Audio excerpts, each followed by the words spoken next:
Totally, we're knocked out. It was number one in Billboard. We never had a number one in Billboard before. And it's capping off quite an amazing summer. How's the final tour dates been going? Oh, it's been going really well. But we only do selected shows in the summertime in these huge festivals, and every year they seem to be getting bigger. I think when we did it in 2003, I thought the phenomenon of the festival circuit would last for 5 years. I'm astonished, really, that 14 years later it's even bigger than it ever was. It's a testament to the health or to the connectivity of rock music, even though it doesn't seem to be selling in the charts to young people, but it certainly is selling in tickets around the world to live events. And the fact that this is the last tour, has that been particularly emotional, playing some of the shows? Yeah, to think it's the last time around, it has been in a way, although, we played some of these festivals 2, 3, or 4 times. Still knowing that you're ending a certain phase of your career has an emotional impact on you, for sure. Okay, and what about this show on Friday night in the UK at Bloodstock? The UK has been a place that features a lot in the history of the band. Yeah, it does, and I'm glad we were able to get one show here. It's kind of strange to say this. I mean, we only play about 15 times a year, and the band is able to headline around 35 countries. So 20 countries didn't get a show this year, and we were able to get one in England. And I'm grateful that we were able to get one in England, because England historically was so important to the band. Yeah. When that final date rolls around, will that be difficult for all the band to go their separate ways, knowing that you're not going to play live again together? Well, we did it once before. We went our separate ways for 12 years. Yeah. And, so you're not going to do this forever. Yeah, sure. I think the bigger question really is what's going to happen. Obviously Lemmy passed away, so there's no more Motorhead, and Sabbath is ending this year, so there's no more Sabbath. Yeah. And the rumors are Aerosmith and Kiss, pretty soon that's going to be over, and then maybe Maiden is going to be over, and then, Metallica is going to be over, and when that happens, who's the next generation? I think more than that. I think more about that than I do about going our separate ways, because we'll see each other. Yeah. We just won't be playing together. Yeah. Will it herald a total split, or will the band continue to do record some music together? No. I mean, the band really has no desire to record. Yeah. So I don't see anything music coming out. But I have learned a long time ago that there's no absolutes in this world. So I'm not going to say I absolutely thought the band was never going to get back together again when we split in 1988, and I was wrong. Yeah. Of course not. So I'm not going to be a prognosticator. I don't know. But okay. I don't see recording as part of the future. Yeah.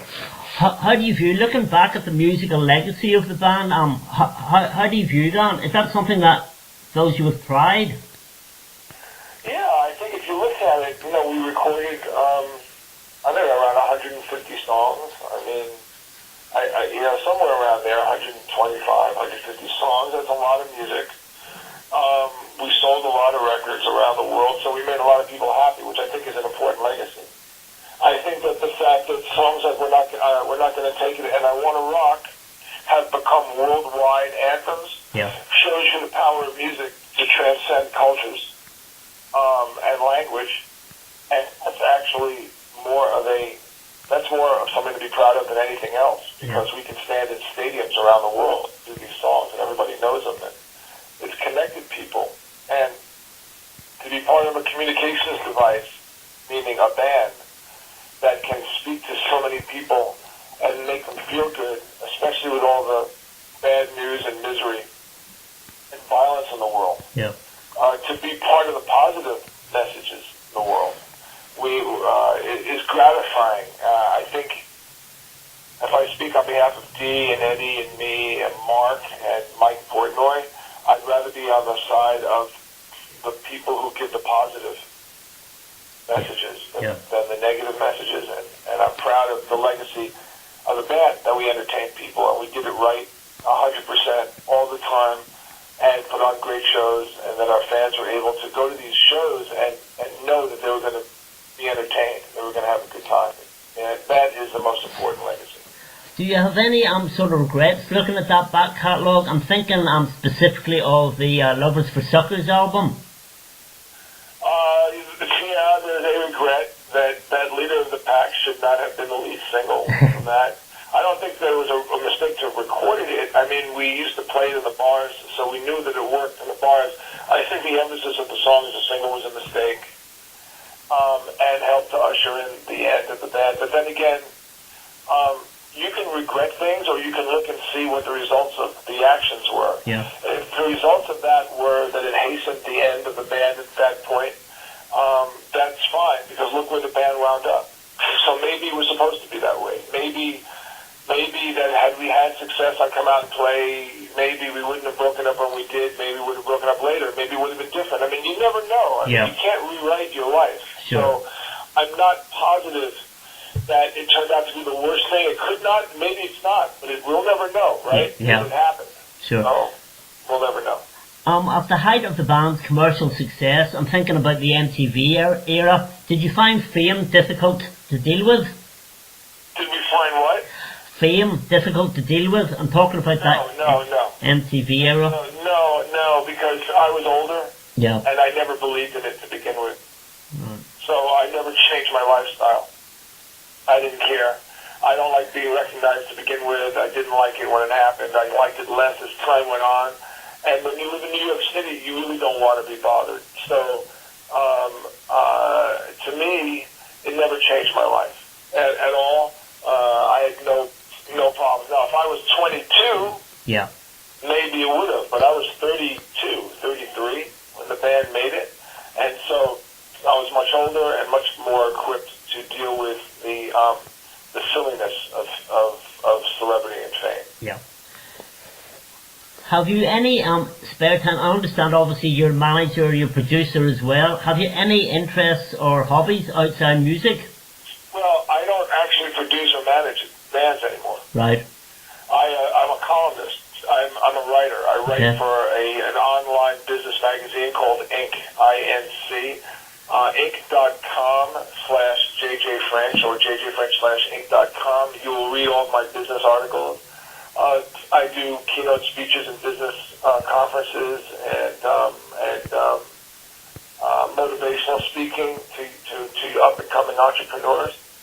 And I'll be writing a book, and it'll be about that. It'll be about motivation and what it takes to really make it. And that's where my business interests are. And I'm a guitar collector, so that's my hobby. Is I love collecting guitars. Okay, if you were on a desert island and you had to bring only 2 albums, one by yourself and one by another artist, what would they be? You know, impossible. First of all, I would not have my own music on desert island. Ever. Number one. Only because we're around it all the time. So I wouldn't. And it really depends. I mean, I'm a blues guitar player, so I'd probably have a blues artist. I'd probably have, I don't know, Albert King, Howlin' Wolf, somebody like, something like that. That's probably what I would have, some blues. Because I think that those records are timeless. I never get sick of listening to guys like that. So that's probably what it would be. Okay, returning to the Bloodstock Festival that you play on Friday night, I just wondered if you have any particular special surprises in the show. Well, I mean, the fact that we're there is really the key. Yeah. It's not that, when did we play England last? 3 years ago? 4 years ago? Yeah. And when did we play them last before that? 3 years ago? So, the fact that we're there is a surprise. I said the fact that we're performing at the show, I think, is really the important thing. And what we may do in terms of what songs or whatever, I don't know yet, because we don't decide those things until about 5 minutes before we go on stage. Okay. So I have no idea what we would be doing. Okay. So it's hard to say. Sure. But I can say that every time we play England, there's a real connection with the fans. Yeah. Because, you know, a lot of those fans go back to the marquee shows. Yeah. And the Mayfair and the Tube. You know, so many people saw us on the Tube that night. Yeah. You know, tonight, for example, there's a showing of the Twisted Sister documentary on Leicester Square, and I'm going to be there doing a question answer at the end of the movie, and that's always going to be that's an emotional thing too. Yeah. So, Sure. that it matters. I mean, it really does matter. I'm in London right now. When I walk down Wardour Street and I look at where the marquee was, it makes my heart sing because it was so important. Yeah. The Astoria shows were so important. Hammersmith shows were important. It all meant a lot. Yeah, and it's another festival as well. I mean, following in the footsteps, you did Reading, you did the Monsters of Rock back at Donington, and it's another festival, another first. Well, Reading was amazing, and Wrexham was the first one. Right. With Motorhead, so that was very emotional. Reading was emotional. Donington was. In fact, the Donington concert is on CD now. Right. And it's out now. And that's kind of cool to listen to Donington. So there's a lot of stuff going on, you know. There's a lot of stuff. I mean, the year's really been amazing. The documentary's been the #1 documentary on Netflix. The DVD with AJ Pirro, Twisted Sister Metal Meltdown DVD filmed in Las Vegas, which just went to #1, is not the same thing as the documentary. So a lot of people get that confused. The documentary is one thing, and that's you know, We're a Twisted Fucking Sister, and that's available online and also through you can also buy it.